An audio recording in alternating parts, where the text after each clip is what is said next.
ఈ ఇయర్ సంక్రాంతి అయితే నాకు చాలా స్పెషల్. ఎందుకు అంటారా, మా క్యాండీ గారికి అయితే ఫస్ట్ టైం భోగిపళ్ళు పోస్తున్నాము, అందుకని ఈ సంక్రాంతి నాకు చాలా స్పెషల్ అని చెప్పాను. ఇదిగోండి, వీడైతే చాలా చక్కగా కూర్చున్నాడు. నేను ఎలా పోయించుకుంటుంది ఏంటి అని చాలా భయపడ్డాను, కానీ చూడండి ఫస్ట్లోనే ఇంకా అటు ఇటు వెళ్ళిపోతుంది, కానీ తర్వాత అయితే చాలా చక్కగా కూర్చుని పోయించుకుంది. ఇదిగోండి చూసారా, చాలా మంది ఫ్లవర్స్ వేయంగానే చాలా చిరాకిచ్చుకుంటారు, ఏడుస్తారు. మా క్యాండీ గారు అయితే అసలు అలా ఏం చేయలేదు, చక్కగా రేగిపళ్ళు పడంగానే వాటితో అయితే ఆడుకుంటూ కూర్చుంది. ఫొటోస్కి కూడా చాలా పోజులు ఇచ్చింది, నాకైతే చాలా హ్యాపీ అనిపించింది. ఇలా బ్యాక్గ్రౌండ్ డెకరేషన్ కూడా అయితే మేమే చేసుకున్నాము.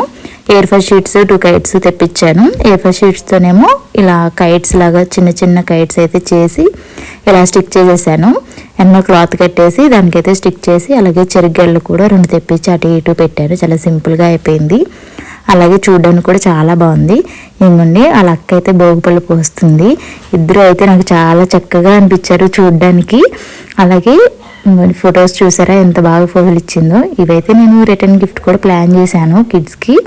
ఇలా సింపుల్గా క్రేయాన్స్, ఇలా స్టిక్కర్ ప్యాకెట్, ఇంకా చిన్న చిన్న అయితే ప్లాన్ చేశాను. ఎలా అనిపించింది మీకు కామెంట్ చేయండి.